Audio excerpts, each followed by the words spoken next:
Hola, queridos amigos de Frater TV. Les doy la bienvenida a otro programa de Los Espíritus Hablan. Vamos a continuar desde el episodio pasado. Estábamos hablando de quién es Allan Kardec. Con nosotros tenemos a Jesús Pérez. Bienvenido, Jesús. Y bueno, ¿en qué medida el pensamiento de Allan Kardec influyó en el movimiento espírita y en la filosofía espiritista de otros países? Bien, Kardec tuvo una influencia muy significativa en el movimiento espiritual y su filosofía espiritista a nivel mundial. Sus ideas, que plasmó en obras como el Libro de los Espíritus, sienta las bases de una doctrina que busca conciliar la ciencia y la espiritualidad, ofreciendo respuestas a interrogantes sobre la vida, la muerte y el destino del alma. ¿Cómo se manifestó esa influencia? Difusión global, fundación de sociedades espíritas, desarrollo de corrientes espirituales, influencia en otras corrientes. Pero ¿cuál es el legado de Kardec? Unificación del pensamiento espiritista. Fue la lucha que él mantuvo eh, toda su vida como encarnado, y supongo que como desencarnado, como espíritu, sigue con esa lucha tan fuerte, pues sabemos que eh, lo que somos no termina solamente en esta vida. Seguimos siendo lo que hemos logrado, y que no desaparece al desencarnar. El que es bueno va a seguir siendo bueno. El que no ha sido muy bueno no va a seguir siendo muy bueno. También énfasis en la investigación ética y moral. En resumen, Allan Kardec es considerado el padre del espiritismo, entre comillas, moderno. Su pensamiento ha dejado una huella imborrable en el panorama espiritual mundial, inspirando a millones de personas en la búsqueda de respuestas y un sentido más profundo de la vida. Pensamiento, idea excelente, pero que desafortunadamente eh, muchas personas no lo ven de esa manera. Ven un centro espírita como un lugar donde se me va a ayudar a salir de mis problemas, problemas que yo mismo generé, y aplican la ley del menor esfuerzo, que el mundo espiritual me ayude. Para eso creen que para eso están. Sí, entran a darse un pase y no más, ¿no? Entonces, pero mi filosofía es de cada 10 uno se queda estudiando, ¿no? Y sí practica y hace, y ese es más valioso que esos otros 9 en ese sentido de evolucionar, ¿no? Yo creo que lo lindo del centro espírita es que tiene puertas, una puerta giratoria abierta a todo el mundo. El que entra puede entrar cuantas veces quiera con corazón abierto para usar esos recursos, porque en mi opinión el centro espírita cumple 3 propósitos muy importantes, y es la divulgación, ¿verdad? La enseñanza, que es tan importante, la enseñanza de las leyes divinas, la enseñanza de esa moralidad que nos dejó Jesús, ese comportamiento que tenemos que entender que es tan importante. Eh, la mediunidad, ¿verdad? El manejo de la mediunidad como herramienta, que es tan importante. El comunicarse con nuestros seres queridos, o con los seres no tan queridos que tienen deudas con nosotros desde el pasado, que pudimos nosotros haberles hecho daño, y, y poder solucionar, ¿no? Yo creo que una de las grandes preguntas aquí es que yo me hago es, ¿puedo perdonar? ¿No? Porque si podemos perdonar, se rompe ese lazo de rabia, de antipatía, y ese enemigo del pasado se vuelve un hermano. Eso es algo bien bonito, ¿no? Y el tercer factor de un centro, que para mí es lo más excelente, lo más lindo, es la práctica de caridad y obras de beneficencia.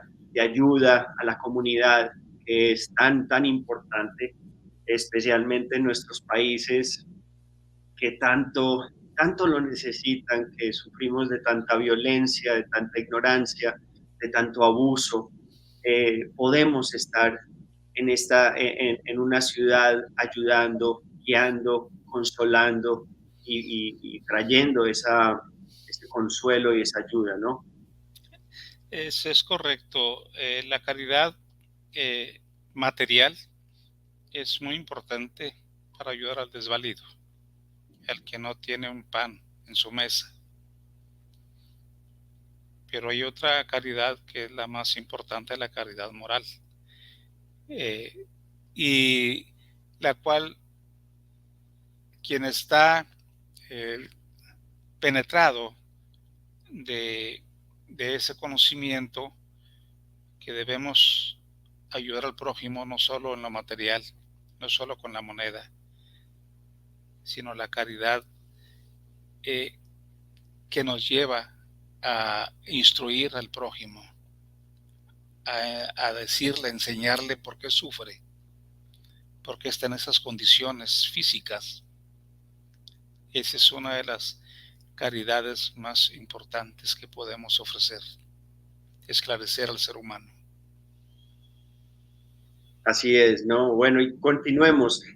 Hippolyte León de Nizar-Rivail, que era su nombre, eh, fue un hombre civil de Allan Kardec, sí, ya lo sabemos. Fue un respetado políglota y pedagogo con conocimientos en contabilidad, astronomía y una posición destacada en la Francia del siglo XIX. Sin embargo, gran parte de la producción literaria espírita reciente proviene de mediums con poca educación formal. ¿Cómo impacta esta diferencia educativa en la doctrina y su influencia? Muy interesante, pues toca un punto clave en la evolución del espiritismo, la paradoja de la educación del espiritismo. Es cierto que Allan Kardec, con su sólida formación académica, sentó las bases intelectuales del espiritismo. Sin embargo, es curioso notar cómo una doctrina que él estructuró de manera tan rigurosa ha sido enriquecida por personas con menos formación académica. ¿Cómo impacta esta diferencia en la doctrina? Por la diversidad de voces, o sea, medium con diferentes niveles educativos aportan perspectivas únicas, sus experiencias personales y sus propias interpretaciones enriquecen la doctrina con nuevas dimensiones y matices. Las conexiones emocionales, las adaptaciones a diferentes públicos, desafíos a la ortodoxia. Las aportaciones de medium menos formados pueden desafiar esas interpretaciones que son muy ortodoxas de la doctrina, fomentando el debate y la evolución de las ideas. La diferencia educativa entre Kardec y los medium contemporáneos no es un obstáculo, sino una fuente de riqueza y dinamismo para el espiritismo. La combinación de rigor intelectual y conexión emocional ha permitido que esta doctrina perdure y se adapte a los tiempos. Es lo que te puedo decir. Así es verdad. ¿Y qué críticas filosóficas hicieron los pensadores contemporáneos y posteriores a las ideas de Allan Kardec? Han sido muy numerosas y muy variadas a lo largo de la historia, provenientes de diversas corrientes filosóficas y científicas. Las críticas más comunes, ¿cuáles son? Falta de método científico, subjetividad y sugestión, incompatibilidad con la ciencia, falta de una evidencia empírica, riesgo de explotación. Pensadores contemporáneos continúan cuestionando la racionalidad y la evidencia del espiritismo, a menudo desde perspectivas materialistas o naturalistas. Sin embargo, es importante recalcar que el espiritismo sigue siendo una práctica espiritual popular para muchas personas y su estudio se mantiene vigente a pesar de las circunstancias que todo el mundo vivimos en lo cotidiano. Es lo que puedo mencionarte. Sí, y no siempre, siempre va a haber, obviamente, la iglesia siempre va a estar, estuvo muy en contra de sus estudios, ¿verdad? Cualquier persona, digo yo, que se haya sentido atacado porque vio que su sistema de abuso en el pasado ya no podía seguir. Entonces, cuando llega Hipólito Denizar Ribay a aclarar estos puntos, obviamente hubo muchas personas que de verdad no estuvieron muy felices, tal cual como, tal cual como cuando Jesús dijo, yo vine a dividir, ¿verdad? Y fue eso, ¿no? A separar el grano de la cizaña, el entender que el hecho de que seas un hombre de Dios, que te proclames un hombre de Dios, no significa que seas un hombre de Dios, que ver los comportamientos, son los comportamientos los que definen quién eres tú con relación a Dios, ¿no? Y con relación al amor y con relación a hacer el bien a todos. Bueno, y cuéntanos, ¿hay estudios que señalan adulteraciones en las obras de Allan Kardec pocos años después de su muerte, con la introducción de tesis de Jean-Baptiste Rostein a través de la medium Émilie Collignon, incorporado ideas que difieren de la Universidad de la Enseñanza del Espíritu? ¿Cuáles son los impactos de estas fusiones de conceptos opuestos a la doctrina espírita? Hay una controversia en muchos espiritistas, pero más todavía en esta área de las Américas. Se vieron envueltos algunas instituciones, no voy a decir nombres porque no es correcto, que le dieron todo el apoyo a estas interpretaciones de estos personajes que mencionas.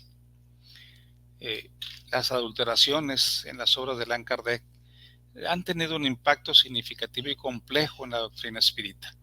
Estas fusiones de conceptos han generado una serie de consecuencias, entre los cuales destacan lo siguiente: división y fragmentación del movimiento espírita, difusión de los principios fundamentales, pérdida de credibilidad, confusión y desorientación entre los espíritus, debilitando la investigación científica del espiritismo.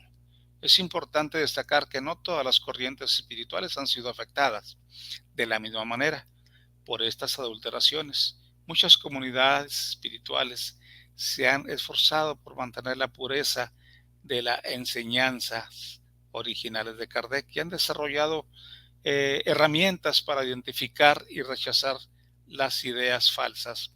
Estas herramientas no es algo que nosotros inventemos, simplemente estamos aplicando esos consejos y recomendaciones de Allan Kardec.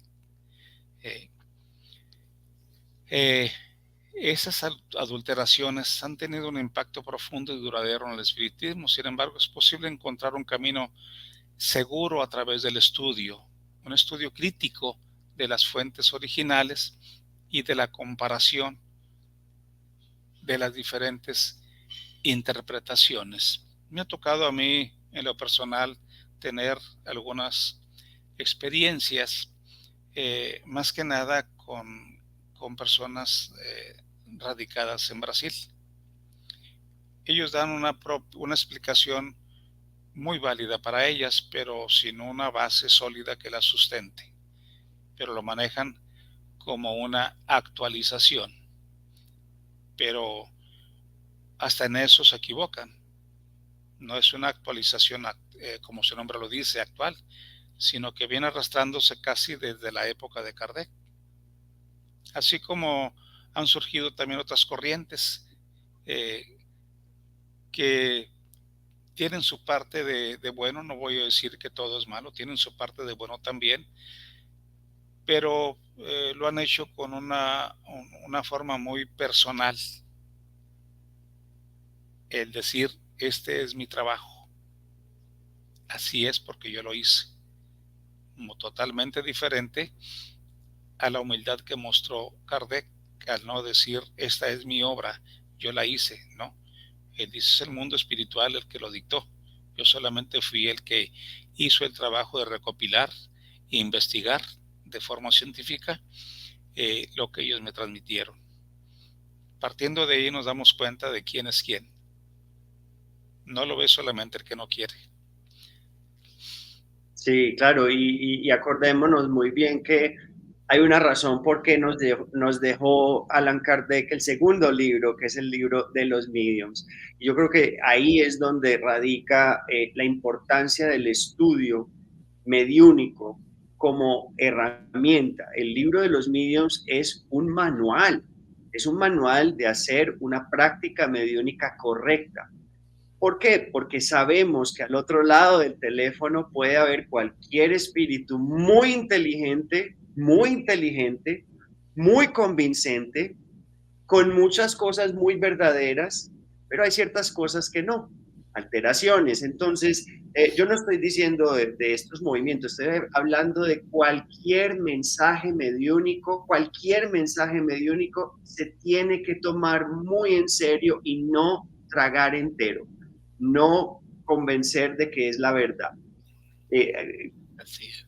¿Cierto? Nos piden que pasemos por el matiz de la razón. Eso fue las palabras de los espíritus por medio de Allan Kardec, es páselo por el qué tan racional es, qué tan lógico es, cuántas veces esta información ha sucedido. Allan Kardec nunca puso una respuesta una respuesta en el libro de los espíritus que no haya llegado varias veces, ¿no? Él aseguraba por varios mediums que no se conocían, él le llegaba su información y se aseguraba que en la ciencia cuando algo se repite es porque las probabilidades de que sea más racional y lógico son, ¿verdad? Entonces yo creo que ese entender que uno no se nos ha dado toda la doctrina, que la doctrina se nos va a revelar más en el futuro, y eso lo dijo Allan Kardec, pero que por favor esas revelaciones las pasemos por el matiz de la razón, ¿no? Es tan importante. Completamente de acuerdo. Yo en lo personal, en lo que es mi casa espírita, he tenido situaciones del tipo de que un espíritu viene y nos quiere dar una enseñanza eh, que se aleja de las enseñanzas de Kardec. Más sin embargo, empiezo a cuestionarlos y se molestan y siguen empeñados en esa postura. Entonces yo le digo, mi hermano, aquí eres bien recibido, y más cuando traigas una enseñanza que el espiritismo tiene muy clara. Si tú vienes otra vez queriendo confundir a los que estamos en ese momento reunidos, te voy a pedir que te retires con toda la pena del mundo. Así es. Y se van molestos, pero regresan después ya más tranquilos, ya más calmados, diciendo que ya se pusieron a estudiar. Claro, es Sí, verdad, ¿no? Entonces, al otro lado del teléfono no sabemos quién está. Y eso hay que tenerlo con serenidad y con claridad, que hay que estar preparados, hay que analizar cualquier mensaje, analizarlo bien, con ese matiz de la razón, con estudio, con buena preparación. Y bueno, y al final, la última pregunta es, ¿en qué se diferencia la concepción de Dios presentada por Allan Kardec de la encontrada en las otras doctrinas religiosas? muy interesante, puesto que todas las religiones, así como el espiritismo, la idea es de que nos conduzcan a Dios a todos los seres humanos, pero en la forma como presentan a ese Dios es donde está la diferencia y la que nosotros debemos ser utilizar nuestra inteligencia para ver y aceptar a un Dios diferente al que nos muestran las religiones.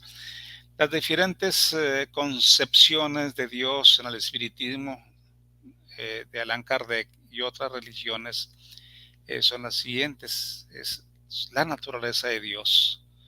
Kardec dice: Dios es visto como una inteligencia suprema, una fuerza creadora y omnipresente, no como una entidad antropomórfica. Es una ley universal que rige todo lo existente. Algunas religiones u otras religiones a menudo presentan a un Dios como una figura personal, con atributos humanos, con defectos muy humanos, como la ira, eh, el castigo de que si no haces lo que yo te digo te vas al infierno irremediablemente. Y hay un largo etcétera de que muestran un Dios implacable, un Dios nada piadoso.